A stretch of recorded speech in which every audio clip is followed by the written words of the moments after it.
너희 중에 고난당하는 자가 있느냐? 그는 기도할 것이요. 즐거워하는 자가 있느냐? 그는 찬송할지니라. 너희 중에 병든 자가 있느냐? 그는 교회의 장로들을 청할 것이요. 그들은 주의 이름으로 기름을 바르며 그를 위하여 기도할지니라. 믿음의 기도는 병든 자를 구원하리니 주께서 그를 일으키시리라. 혹시 죄를 범하였을지라도 사하심을 받으리라. 그러므로 너희 죄를 서로 고백하며 병이 낫기를 위하여 서로 기도하라. 의인의 간구는 역사하는 힘이 큼이니라. 엘리야는 우리와 성정이 같은 사람이로되 그가 비가 오지 않기를 간절히 기도한즉 3년 6개월 동안 땅에 비가 오지 아니하고 다시 기도하니 하늘이 비를 주고 땅이 열매를 맺었느니라. 예, 반갑습니다. 전능하신 창조주 하나님을 우리는 아버지로 섬기며 살아가는 성도들이지요. 우리들에게 있어서 가장 중요한 것이 뭘까요? 어떤 분 예전에 장로님 되신 분이 한번 저를 찾아오셨어요. 우리 교회 장로님은 아니신데, 그래서 뭔가 사업을 구상을 해야 되겠대요. 그래, 왜 갑자기 당장 살기가 어렵습니까? 아니, 사는 건 괜찮은데요. 그래서 저보고 하는 얘기가, 목사님도 아시지만 장로님을 하려면 경제적으로 좀 여유가 있어야, 쓸 돈이 있어야 되는데 돈을 벌어야 되겠는데, 그래가지고 뭘 사업을 했으면 좋겠는지 물으러 오신 거예요. 근데 이미 본인이 사업 아이템도 다 만들어 가지고 왔고 그럼 될 수 있는데 저한테 무슨 허락을 받고 싶은 모양이에요. 그 장사를 해도 될까 말까. 그래서 제가 그 장사를 해도 되긴 되겠다고. 왜? 부인이 재주도 있고 솜씨도 있고 해도 좋겠는데, 그랬더니 그런데 그 장사를 하려면 이런 게 좀 마음에 걸린다는 거죠. 그래서 그거 빼고 하라고. 그랬더니 그러면 수입이 안 돼서 안 된대요. 그러면 하지 말라고. 그랬더니 뭔가 묘책을 제가 줄 수 있을 줄 알고 저를 찾아왔다가 그냥 돌아갔습니다. 머리만 긁고. 그런데요, 제가 그분을 보내면서 그런 생각을 했어요. 정말 우리가 하나님의 자녀로 성도로 살아가는데 가장 중요한 게 뭔가? 이분이 장로님이 되셨는데 장로님으로서 교회에서 당신이 장로다운 제 모습을 발휘하려면 어떻게 하면 될런지 그런 것들을 생각할 때 우선순위가 뭐가 됐다는 거죠? 그분은 돈이 장로를 제대로 장로로 하겠다 이렇게 생각했다는 거죠. 그래서 제가 그분에게 미처 드리고 싶은 말씀을 하기도 전에 그분이 실망하고 돌아가는 것을 보면서 제가 속으로 그랬어요. 장로님이 정말 제대로 된 장로님이 되시고 싶으면 믿음을 먼저 세워야 하시는데요.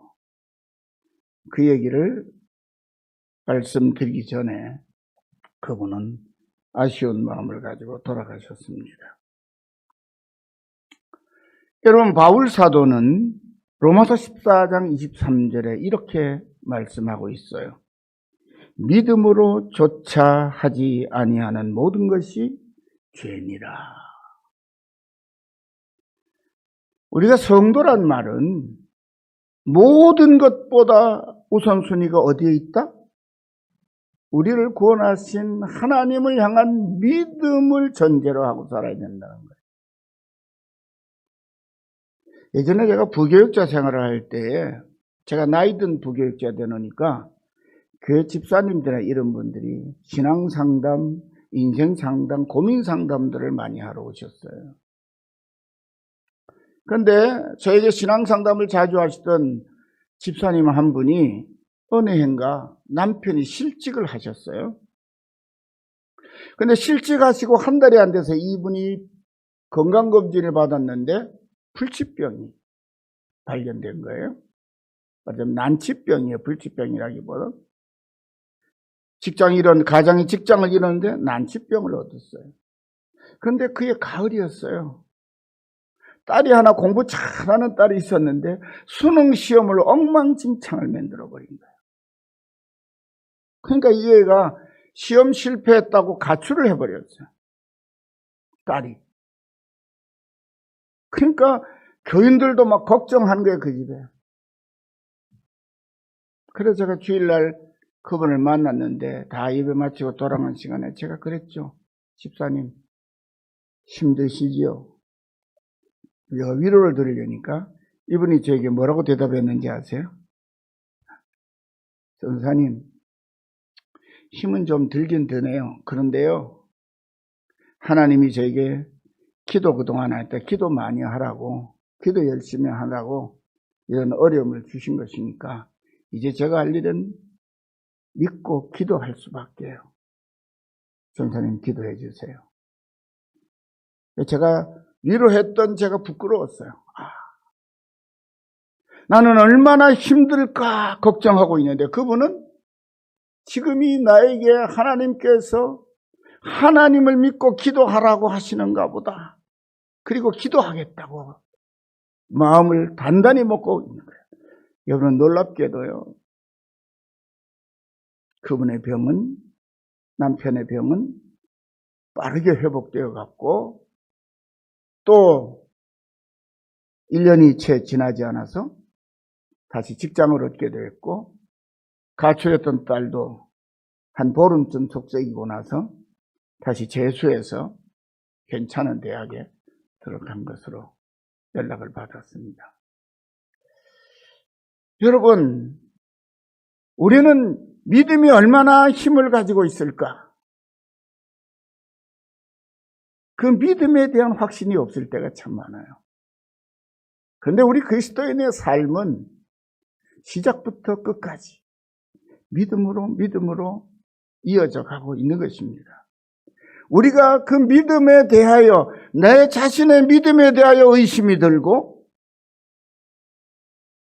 또 불안함을 떨쳐버리지 못할 정도로 약하더라도 사실은 우리의 믿음이 살아만 있으면, 깨어있으면 그 믿음은 반드시 능력을 나타내 보이고 우리의 인격과 우리의 삶을 온전하게 세워준, 그것이 바로 하나님이 우리에게 주신 가장 큰 선물인 믿음이라는 것입니다. 그래서 오늘 이 시간에는 저와 여러분의 믿음에 대하여 우리 좀 더 깊은 생각을 갖기를 바라는 마음으로 말씀을 전해드리려고 합니다. 지금 모두 어렵다고 합니다. 경제도 어렵다고 하고, 나라도 지금 혼란스럽다고 하고, 세계도 지금 경제적으로 위기에 처해 있고, 전쟁은, 여러분, 러시아가 우크라이나를 침공했는데 우리나라까지 그 전쟁 때문에 신경이 쓰일 정도. 다시 자유의 대립이 첨예화되는 그런 혼란스러움이 오죠. 여러분, 지진이 일어났는데 얼마나 큰 지진이 일어났든지 인공위성에서 촬영했더니 지진의 흔적이 사진에 나올 정도로 지금 튀르키예라고 하는, 옛날에 터키라고 우리가 하는 그 나라의 지진이 심각한 정도죠. 얼마나 더 사망자가 나올지 모를 정도로 세상이 온통 지금 정신없습니다. 이럴 때에 우리 그리스도인들은 믿음을 다시 한번 추스리는 그런 좋은 계기를 마련할 수 있기를 바랍니다. 히브리서 11장 6절은 우리에게 이렇게 가르칩니다. 믿음이 없이는 하나님을 기쁘시게 하지 못하나니 하나님께 나아가는 자는 반드시 그가 계신 것과 또한 그가 자기를 찾는 자들에게 상 주시는 이심을 믿어야 할지니라. 하나님 살아계십니다. 믿으십니까? 그분께 나아가 간구하면 그분께서 보상해 주십니다. 믿으십니까? 그 믿음을 가지고 오늘의 말씀을 함께 살펴봅시다.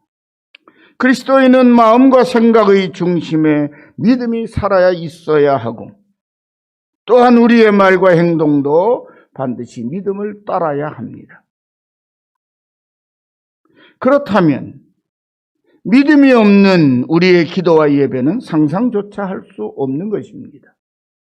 하지만 현실의 삶에 있어서는 하나님을 향한 우리의 믿음은 너무나 약하고 부족해서 아무 힘도 쓰지 못할 때가 너무나도 많습니다.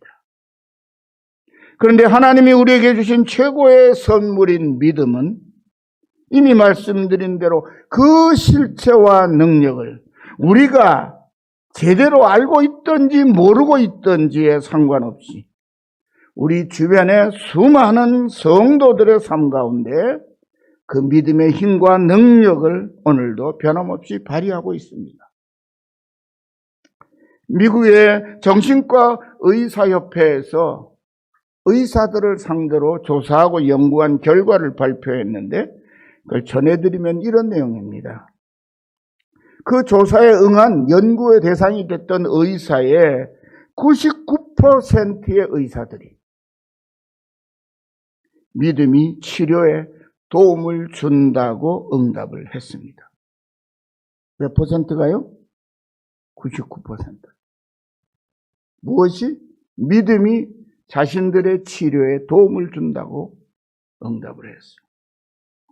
또 80%의 의사는 기도가 환자의 치료에 영향을 준다고 응답했습니다. 또 60%는 환자가 원하지 않아도 기도를 권해 주어야 된다고 응답했어요. 누가요? 의사가요. 또 60%의 의사는 하나님의 도우심이라고 밖에는 설명할 수 없는 그런 방법으로 환자들이 낫는 것을 나는 경험했다고 고백하고 있습니다. 그뿐만이 아닙니다. 미국만 그런 게 아니에요. 한국의 그리스도인 의사들 중에도 수술 전에 환자와 함께 기도하고 시작하는 분들이 많다고 하죠. 그들 중에 한 분인 한 여성병원의 원장인 정진호 원장이라는 분이 있는데 이분은 장전호 원장, 우리 정진호 입사람 이름 비슷해서 헷갈려야죠. 근데 이 장 원장님이 수술 전에는 산부인과 의사니까 산모를 위해서 같이 기도한 다음에 수술을 하고 있는데 아기를 받으면 이 원장이 목사님도 아닌데 자기가 받은 그 아기를 위해서 축복 기도를 해주고 있어요. 한 생명의 소중함을 알기에.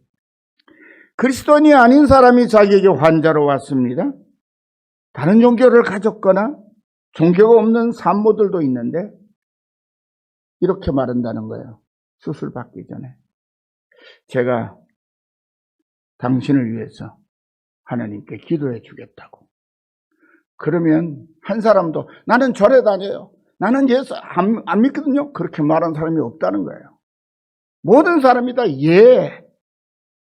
그리고 이 장원장님이 수술에 들어가기 전에 기도를 할 때 같이 예수님의 이름으로 기도한다 그러면 아멘 하고 다 화답한다는 거예요. 기도를 거부하는 사람을 만나보지 못했다고 말합니다. 그리고 이분은 기도할 때 자신의 기도가 이 산모에게 뿌려지고 그 집안에 복음이 들어가서 주님을 알게 되기를 기도하면서 그렇게 환자를 수술하고 치료한다고 해요. 그런데 이 장 원장님이 특별히 기억하고 있는 감동 중에 하나가 있는데 그것은 한국에 와 살고 있는 어렵게 이렇게 살고 있는 아프리카에서 온 노동자의 아내가 수술을 받게 돼서 자기에게 왔습니다. 수술을 다 마친 후에 회복된 다음에 이 퇴원할 때에 이 아프리카 노동자의 부인인 산모가 이 장 원장이 건네준 그 산모 수첩이라고 하는 게 있는데 그 맨 뒤에 뒷장을 하나 찢어가지고 거기다가 써준 글이에요. 그 쪽지에 이런 글이 써 있었어요. 당신은 하나님께서 내게 보내준 천사입니다. 하나님께서 그 귀한 영혼을 어루만져 주셨다는 것이죠. 사랑하는 성도 여러분, 기도의 능력은 이처럼 믿음으로 기도하는 사람들이 실제 생활 가운데 체험해서 알고 있는 놀라운 하늘의 축복이자 비밀입니다.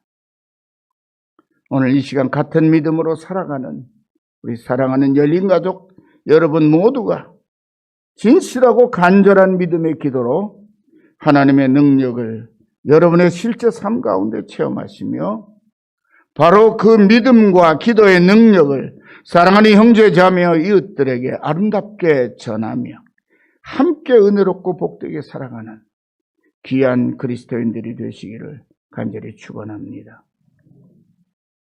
이제부터 전해드리고자 하는 말씀은 우리가 어떤 중심으로 하나님께 믿음의 기도를 올려야 하는가에 대한 말씀입니다. 먼저 믿음의 기도에 대한 성경의 가르침을 살펴보겠습니다. 성경은 믿음의 기도는 첫째, 전능하신 하나님 아버지께 올리는 것이라고 말씀합니다. 두 번째, 진실한 믿음을 가지고 올려야 한다고 가르칩니다. 세 번째, 아버지이신 그분의 뜻대로 응답해 주시기를 믿고 구해야 된다는 것입니다. 그리고 우리의 주 예수 그리스도의 이름으로 구하는 것이라고 가르쳐 줍니다. 예수님은 당신의 사랑하는 제자들에게 마가복음 11장 23절 24절에 이렇게 말씀하십니다. 하나님을 믿으라. 내가 진실로 너희에게 이르노니 누구든지 이 산더러 들리어 바다에 던져지라 하며 그 말하는 것이 이루어질 줄 믿고 마음에 의심하지 아니하면 그대로 되리라. 그러므로 내가 너에게 말하노니 무엇이 기도하고 구하는 것은 받은 줄로 믿으라. 여러분, 받는 줄로 믿으라가 아니고요, 받은 줄로 믿으라. 우리 한글 성경이 번역을 잘 해놓았어요. 왜요? 이 받은 줄로 믿으라 할 때 받은 줄, 이게 과거 능동태. 그러니까 된 것으로 알고 믿고 하나님께 기도할 때는 그 구하는 것이 하나님께 합당하다고 확신하면 하나님께서 이미 응답하셨다고 믿고 기도하라는 것입니다. 그리하면 너에게 그대로 되리라. 그리고 요한복음 16장 24절에서는 주님이 이렇게 말씀하십니다. 지금까지는 너희가 내 이름으로 아무것도 구하지 아니하였으나 구하라. 그리하면 받으리니 너희 기쁨이 충만하니라. 누구의 이름으로요? 예수의 이름으로. 여러분이 우리 기도할 때 다 예수 그리스도의 이름으로 기도합니다. 마무리를. 그런데 그 예수 그리스도의 이름으로 기도한다는 것이 무엇인지를 좀 깊이 생각하고 기도하시기를 바라요. 우리가 예수의 이름으로 기도한다는 얘기는 그분이 나의 모든 죄와 허물을 속량하셔서 나를 전능하신 하나님 아버지의 아들, 딸로 만들어 주셨다. 그러니 예수 그리스도의 이름으로 기도하는 사람은 다 누구예요? 하나님께 당당하게 요구할 수 있는 아들, 딸이라는 거예요. 그러니까 나의 기도가 하나님은 당신의 하나뿐인 독생자 예수의 기도와 똑같은 기도예요. 아들이 아버지께서 구한 것을 하나도 거절하지 않으셨던 것처럼 우리가 그 아들과 똑같은 믿음으로 아버지께 구하면 아들에게 응답하신 것처럼 우리에게 응답하신다는 것입니다. 그것이 주님의 말씀입니다. 예수님의 동생 야고보 장로님은 야고보서 1장 5절에서 7절에 이렇게 가르치죠. 너희 중에 누구든지 지혜가 부족하거든 모든 사람에게 후히 주시고 꾸짖지 아니하시는 하나님께 구하라. 그 다음에 이렇게 말씀합니다. 오직 믿음으로 구하고 조금도 의심하지 말라. 의심하는 자는 마치 바람에 밀려 요동하는 바닷물결 같으니 이런 사람은 무엇이든지 주께 얻기를 생각하지 말라. 믿음이 아닌 의심을 앞세우고 그래도 기도 안 할 수는 없으니 하나. 여러분, 믿음을 내려놓은 기도는 그건 푸념에 불과한 것입니다. 그러므로 믿음으로, 오직 믿음으로 구하고 조금도 의심하지 말라고 하는 말씀을 머릿속에 담아 두시기를 바랍니다. 그리고 주님의 제자인 사도 요한은 예수님의 이 약속의 말씀에 근거해서 오늘 우리에게 이렇게 가르칩니다. 내가 하나님의 아들의 이름을 믿는 너희에게, 누구에게요? 우리에게. 어떤 우리에게? 하나님의 아들의 이름을 믿는 너희에게. 이것을 쓰는 것은 너희로 하여금 너희에게 영생이 있음을 알게 하려 함이라. 그를 향하여 우리가 가진 바 담대함이 이것이니 그의 뜻대로 무엇을 구하면 들으심이라. 그분의 뜻대로 우리가 구하면 들어주십니다.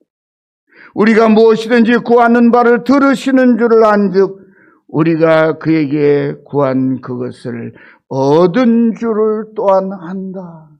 여러분, 예수님은 받은 줄로 믿으라고 하셨는데 사도 요한은 뭐라고요? 구한 즉 받은 줄로 알라. 얻은 줄로 우리가 알고 있다라고 말합니다. 이 모든 말씀들은 우리가 기도할 때 나의 믿음이 얼마나 분명하고 간절해야 하는지를 강하게 일깨워주는 말씀입니다. 그리고 야고보 장로님이 오늘 우리에게 일러주시는 말씀을 따라서 우리가 어떻게 기도해야 하는지를 조금 더 깊이 깨달을 수 있습니다. 자, 먼저 오늘 야고보 장로가 우리에게 가르치는 것은 믿음과 함께 사랑과 소망을 담아서 기도해야 한다고 말씀합니다. 성도 여러분, 우리들은 자신이나 주변의 사람들이 큰 병에 걸리거나 아주 어려운 일을 당하게 됐을 때 무엇보다 먼저 애타고 사랑하는 마음으로 전능하신 아버지께 기도해야 합니다. 하지만은 의외로도 많은 경우에 애태우는 마음, 사랑하는 마음으로 기도하기보다는 도대체 무슨 잘못했기에 내가 이런 고통을 받는지 자책을 하거나 또 다른 사람이 어려움을 당하거나 형제자매들이 고통을 당하는 것을 보면 나는 모르지만 또 뭔가 큰 잘못이 있어서 그런 어려움을 당했을 것이라고 다른 사람의 어려움을 우리가 쉽게 판단하고 정죄하는 경우가 적지 않습니다. 시편 119편 71절 2절에 보면 이 구약의 성도가 이렇게 고백합니다. 고난당한 것이 내게 유익이라. 이로 말미암아 내가 주의 율례를 배우게 되었나이다. 주의 입의 법이 내게는 천천금문보다 좋습니다. 아까 제가 소개해드렸던 그 어려움, 제가 위로해드렸던 그 집사님이 뭐라고요? 고난당했어요. 위로를 드리는데 뭐라고 답했다고요? 기도하라고 내게 주신 것이라고. 이 구약 성도하고 같은 얘기를 하고 있죠. 예수님이 또 뭐라고 말씀하셨는 거 아니에요? 우리가 남을 쉽게 판단하고 정죄하기 잘하니까 다른 사람이 아픔을 가지고 그렇게 하지 말라는 거예요. 이렇게 말씀합니다. 비판을 받지 아니하려거든 비판하지 말라. 너희가 비판하는 그 비판으로 너희가 비판을 받을 것이요. 누구에게요? 하나님. 너희가 헤아리는 그 헤아림으로 너희가 헤아림을 받을 것이라. 누구에게요? 하나님 앞에서. 굉장히 무섭죠. 전 이 말씀을 그렇게 읽습니다. 비판을 받지 아니하려거든 비판하지 말라. 너희가 한 그 비판으로 너희가 비판을 받는 데는 다른 사람에게 비판을 받는다고 받아들이지 않고 하나님 앞에 섰을 때 하나님께서 너 그때 이렇고 이랬지라고 말씀하시면 제가 어떡할까? 그래서 남을 쉽게 비판하거나 판단하는 것이 두려워져. 그래서 제가 깨달은 게 하나가 뭐냐? 하나님의 말씀이든 세상의 법이든 교회 법이든 법이라는 것을 사용할 때에는 따라합시다. 나에게는 엄격하게, 다른 이에게는 너그럽게. 근데 지금 우리 사회는 어떻죠? 매일 뉴스를 보면, 요새 저는 뉴스를 될 수 있으면 안 봅니다. 왜? 서로 헐뜯 남만 잘못했다는 거예요. 자기는 다 옳대요. 다른 사람은 다 틀렸고. 근데 하나님은, 예수님은 우리에게 어떻게 가르쳤어요? 다른 사람 쉽게 판단하지 말아라. 쉽게 비판하지 말아라. 내가 그러다가 하나님 앞에서 마지막 심판대 앞에서 네가 판단을 받고 비판을 받을 때 너 어떡할래? 그렇게 말씀하시고 계세요. 저는 우리 아이들에게도 젊은 후학들에게도 이 말은 꼭 합니다. 모든 법은 자신에게는 엄격하게, 다른 사람에게는 너그럽게. 그러면 싸울 일이 없죠. 물론 무장해서 지키면 평화를 얻을 수 있는 게 아니에요. 평화는 내가 무장 해제해야 돼요. 무기가 없으면 전쟁 안 일어날 거 아니에요. 미워하는 마음이 다른 사람에 대한 적개심이 없으면 전쟁은 안 일어날 거 아니에요. 근데 그 출발이 뭐냐?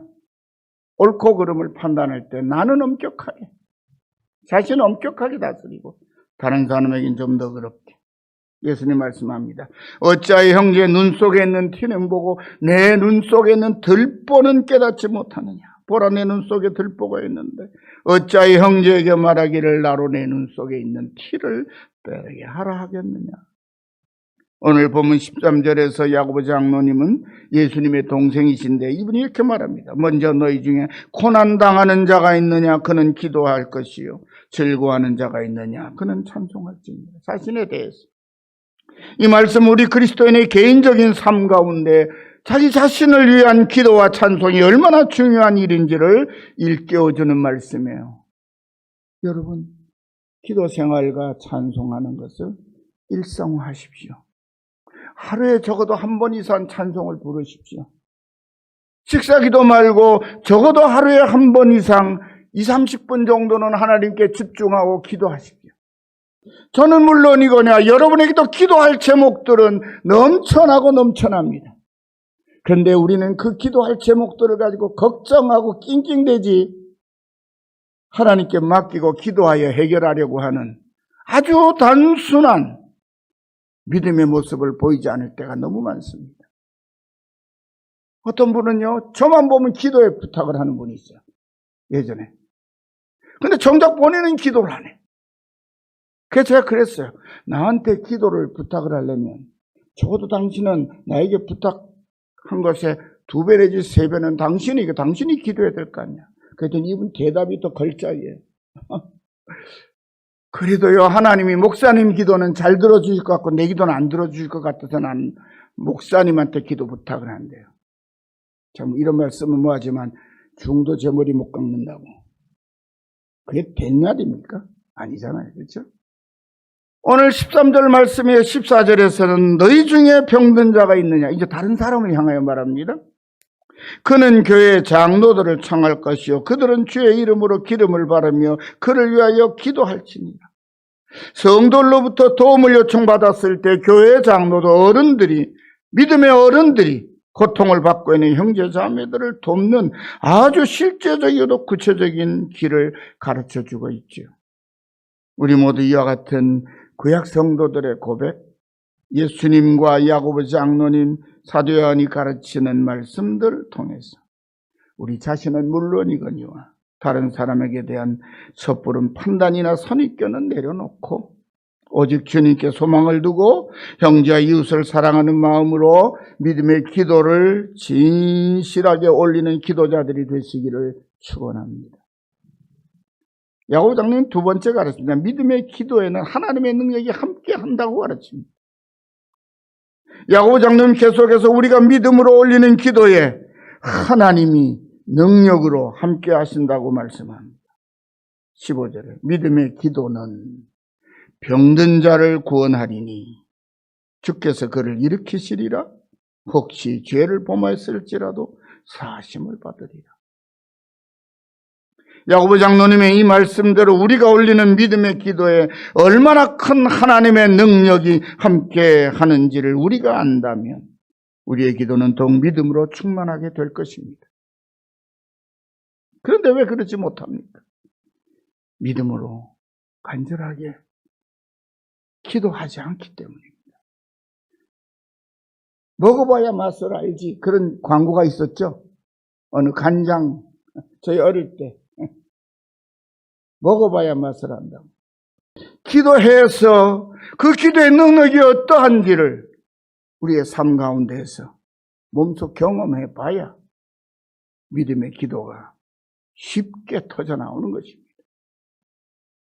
믿음의 기도는 병든 자를 구원하리니 주께서 그를 일으키시리라. 혹시 죄를 범하였을지라도 사하심을 얻으리라. 믿음의 기도에 이런 하나님의 능력이 함께합니다. 이 사실을 분명하게 가르쳐 주신 분이 바로 예수님이십니다. 이미 앞에서 살펴본 대로 예수님은 사랑한 자들에게 뭐라고 가르치셨죠? 하나님을 믿으라. 내가 진실로 너에게 이르노니 누구든지 이 산더러 들리어 바다에 던져지라 하며 그 말하는 것이 이루어질 줄 믿고 마음에 의심하지 않으면 그대로 돼요. 여러분 기도하실 때 먼저 믿고 기도하십시오. 내가 안 되고 힘들고 어려우니까 부탁드린다고 생각하고 기도하지 마세요. 내가 믿고 구하니 그 믿음을 예면하지 않고 하나님께서 응답하신다고 하는 믿음을 가지고 기도에 임하시길 바랍니다. 그러면 우리는 기도를 시작하기 전에 이미 응답을 받고 하는 거예요. 그래서 받은 줄로 믿으라고 말씀하시는 것입니다. 너희가 믿느냐? 믿고 구하느냐? 그러면 이미 받은 것이라고 말씀하시는 거예요. 우리가 올리는 믿음의 기도에 하나님께서 응답하신다고 하는 사실을 이 말씀보다도 확실하게 가르쳐 주시는 말씀이 없죠. 이 예수님의 약속의 말씀에 근거해서 야고보 장로님은 15절에 이렇게 말하는 거예요. 믿음의 기도는 병든 자를 구원하리. 주께서 그를 일으키시리라. 혹시 죄를 범하였을지라도 사심을 받으리라. 병도 낫고 모든 허물과 죄도 용서받고 온전해진다는 말씀이죠. 그리고 한 걸음 더 나아서 너희 죄를 서로 고백하며 병이 낫기를 위하여 서로 기도하라. 의인의 간구는 역사하느니 크니라 하고 가르칩니다. 그렇습니다. 우리가 올리는 믿음의 기도에 하나님의 능력이 함께합니다. 이 말씀 우리가 올리는 기도 자체에 능력이 있다는 말이 결코 아닙니다. 우리의 거짓없는 진실한 믿음을 보시고 우리 아버지께서 당신이 가지고 계시는 하나님의 능력으로 우리의 기도를 들으시고 응답해 주신다는 말씀입니다. 그런데 이 하나님의 응답은 우리가 원하는 대로 탁탁 되는 것이 아니었습니다. 특별히 우리는 많은 목사님들께 이미 들어서 알고 계시는 얘기, 성경도 그렇게 가르치고 있습니다. 크게 세 가지로 나타났나가지고 첫째는 알았다 하고 즉시 들어주는 응답. 두 번째는 지금은 때가 아니야. 좀 기다려. 또 하나는 안 돼. 그거는 바른 기도가 아니야. 거절. 이렇게 나타나죠. 자, 그럼 즉시 들어주시는 응답. 어디서 예를 찾아볼까요? 예수님 당시에 수많은 사람들이, 병자들이, 심지어 자녀가 죽은 이들이 예수님을 찾아 나옵니다.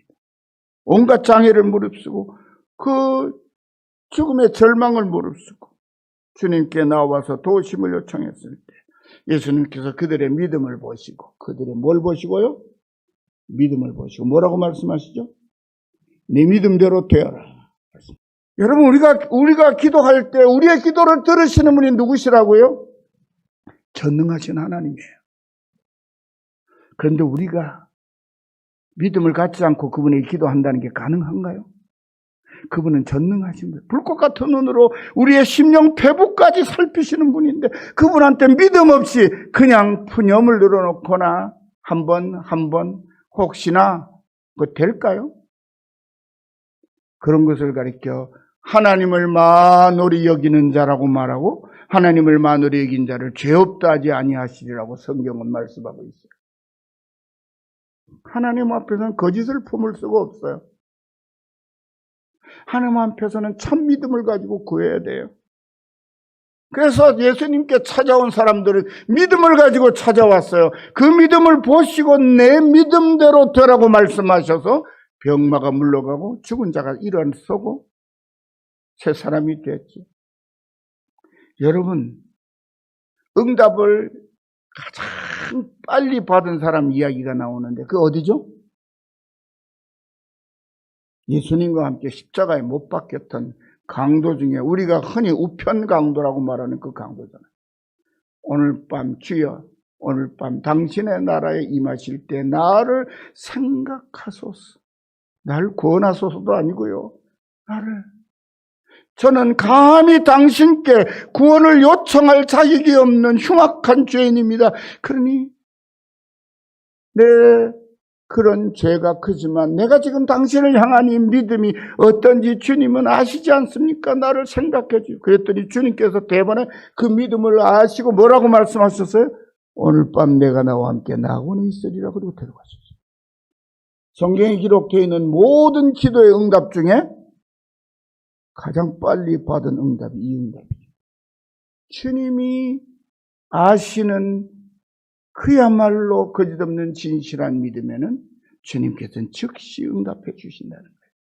둘째, 기다리라 말씀하시고 말씀하시고 그냥 침묵하실 때가 있어요.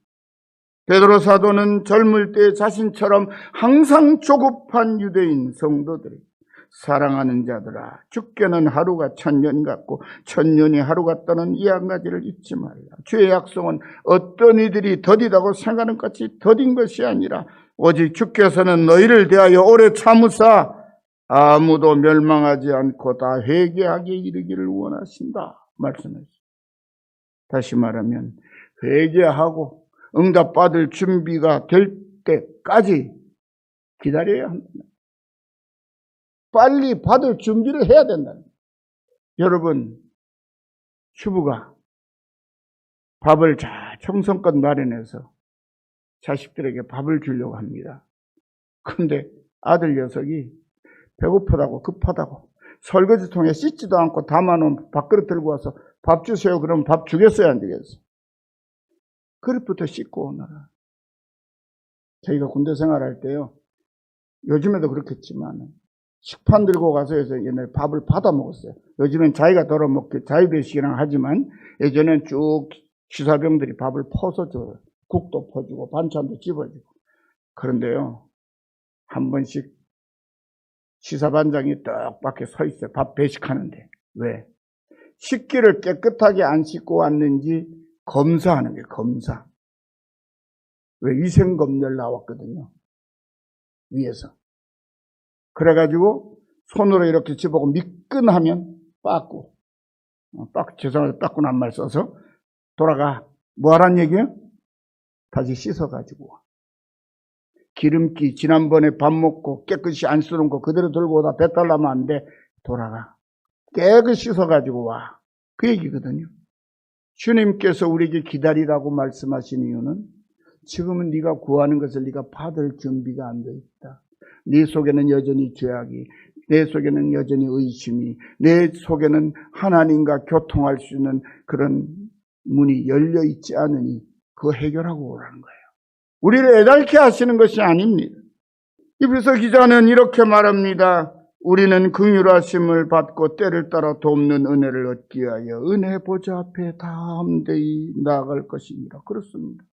하나님의 은혜 보좌 앞에 나가려면 우리는 우리를 새롭게 해야만 합니다. 참으로 회개하고 하나님의 응답을 기다리는 인내가 우리에게 필요함을 가르쳐주는 말씀입니다. 세 번째, 안 되라고 거절하시는 것이 있습니다. 앞에서 소개한 야고보 장로가 말씀하신 야고보서 1장 5절 7절에 이렇게 너희 중에 누구든지 지혜가 부족하거든 모든 사람에게 후히 주시고 꾸짖지 않으시는 하나님께 구하라. 오직 믿음으로 구하고 조금도 의심하지 말라. 의심하는 자는 마치 바람에 밀려 요동하는 바닷물결 같으니 이런 사람은 무엇인지 죽게 없기를 생각하지 말라. 믿음이 아닌 의심을 가지고 있으면 안 된다는 거죠. 하지만은 이 야고보 장로는 야고보서 1장 14절에 17절에는 이렇게 말씀해요. 오직 각 사람이 시험을 받는 것은 자기 욕심에 끌려 미혹됨이니. 뭐에 끌렸다고요? 자기 욕심. 욕심이 잉태한 즉 죄를 낳고 죄가 장성한 즉 사망을 낳느니라. 사랑하는 형제들아 속지 말라. 온갖 좋은 은사와 온전한 선물이 다 위로부터 빛들의 아버지께로 내려온다.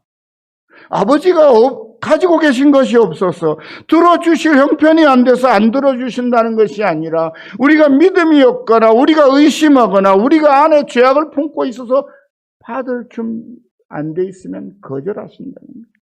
시편 6편 6절에 66편에 보면 이런 말씀이에요. 18절에 20절에 내가 나의 마음에 죄악을 품었더라면 주께서 듣지 아니하시리라. 그러나 하나님이 들으셨으며 내 기도 소리에 귀를 기울이셨도다. 하나님을 찬송하리로다. 그가 내 기도를 물리치지 아니하시고 그의 인자하심을 내게서 거두지 아니하시고. 우리가 거절받는 이유는 우리 안에 죄악의 마음을 품었거나 의심하여 믿지 못하거나 탐욕으로 가득 채웠을 때의 이야기. 그때는 하나님 거절하신다는 거예요. 그런데 놀랍게도 시편 66편에는 이렇게 말합니다. 그러나 하나님이 들으셨으며 내 기도 소리에 귀를 기울이셨도다. 놀라운 반전이죠. 나의 마음에 죄악을 품들게 듣지 아니하시리라 그래놓고 그러나 하나님이 들으셨으며 어떻게 죄를 버리고 구했더니 욕심을 버리고 구했더니 의심을 내려놓고 믿음으로 구했더니 들으셨다. 우리 마음에 죄악을 품거나 탐욕을 앞세고 기도하면 하나님께서 우리의 기도를 듣지 아니하십니다.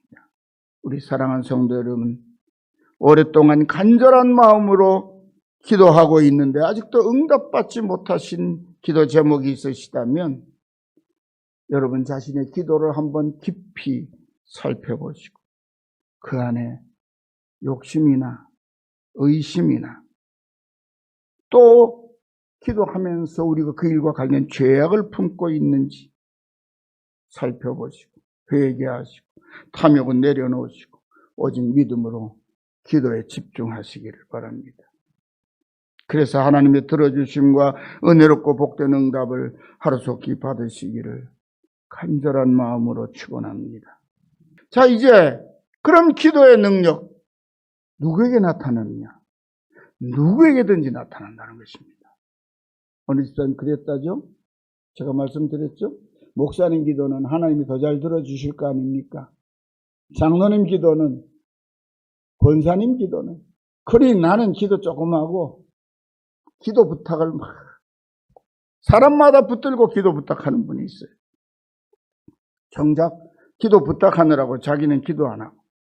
그런데요, 오늘 야고보 장로님은 누구에게든지 믿음으로 올리는 기도에는 하나님의 능력이 나타난다고 말해요. 믿음의 기도가 가지고 있는 놀라운 능력을 누구라도 실제로 경험할 수 있다고 가르칩니다.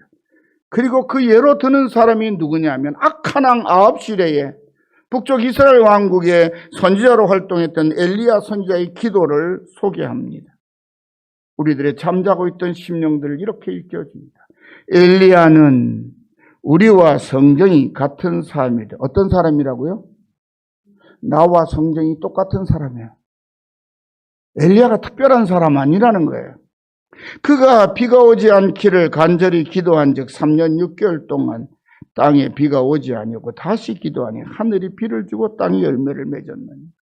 엘리야는 구약 성경에 나오는 하나님의 선지자를 대표한 아주 특별한 사람으로 우리는 알고 있어요. 어느 정도 특별합니까? 예수님께서 대속의 십자가를 앞에 두고 기도하실 때에 그 변화산에 감람산에 모세와 함께 영광스러운 모습으로 나타나셔서 예수님께서 예루살렘에서 만인의 죄를 대속한 속죄의 죽음을 죽으실 것에 대하여 의논하실 정도로 구약의 모든 예언의 말씀의 성취가 이루어지는 그 현장에 율법의 대표자인 모세와 선지자를 대표하는 엘리야.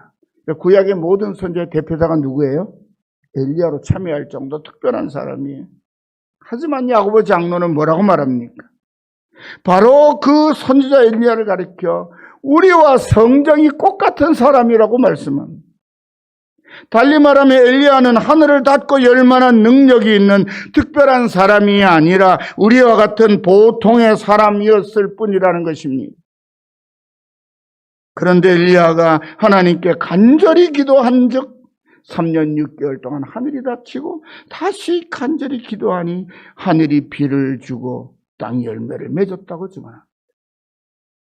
그러므로 이 시간 사랑하는 성도 여러분 모두가 이 말씀을 굳게 믿고 기도하심으로 하나님 아버지의 크신 능력으로 응답을 받으시고 기도할 때마다 항상 승리하는 복을 누리기를 예수님의 이름으로 간절히 축원합니다.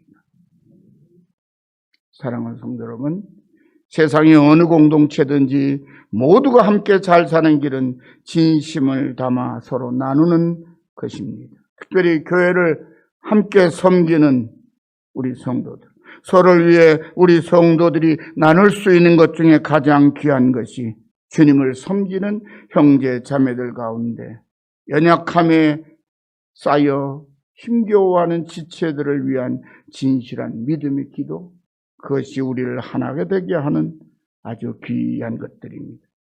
우리 형제 자매들이 겪고 있는 어려움이, 우리가 공동체가 겪고 있는 아픔이 육체적인 연약함이든지 실제 생활에 불편할 정도의 경제적인 어려움을 겪고 있든지, 혹은 사람들과의 관계가 원만하지 못하여 겪는 심적인 고통이거나 신앙생활이 순탄하지 못한 영적인 짓눌림 같은 것이 있다 하더라도 우리가 예수 안에서 서로를 향한 사랑의 마음을 조금 더 키워서 함께 믿음으로 기도해 준다면 그야말로 우리 안에 성령의 위로와 예수님의 평강과 성부 하나님의 능력이 도우심이 함께하는 진정한 성도의 교제가 살아날 것입니다. 그리고 우리가 바라는 건강한 성도, 활기찬 가정, 나누는 교회의 모습으로 새로운 세대의 부흥을 힘차게 펼쳐나가는 열린교회가 될 것입니다. 기도하면서 하나님의 뜻은 헤아리지 못하고 하나님의 뜻을, 음성을 듣지 못하는 것은 우리의 마음에 진실한 믿음보다 이기적인 생각, 욕심들이 앞서기 때문입니다. 우리의 기도에 믿음과 소망과 사랑보다는 욕심과 야망이 담길 때 너무 많은 잘못을 범하게 되는 경우가 있습니다. 여러분, 우리 이 한국 사람들의 마음의 밑바탕에는 옛날 무속신앙의 잔재들이 남아있어서 우리의 기도 가운데, 한국 교회 가지고 있는 기도 가운데 병폐 가운데 하나가 뭐죠? 여러분, 이미 작년에도 해마다 하죠. 우리는 수능 100일 전이 되면 뭐 하죠? 해마다 수능 100일 특별 기도회 같은 거 합니다. 여러분, 수능 시험은 기도해서 점수 따는 겁니까? 공부해서 점수 따는 겁니까? 그렇죠. 어머니가 100일 기도를 할 게 아니라 그 딸이 100일 공부를 해야 되는 거예요. 또 한때 제가 신학 공부를 하면서 부교육자였을 때 교회 다니던 교회에서 1000번째 헌금 봉투가 따로 있었어요. 그래서 매일 새벽 기도할 때마다 그 봉투에다가 번호를 쓰고 헌금을 얼마를 넣는지 모두 넣어서 그걸 하는 거예요.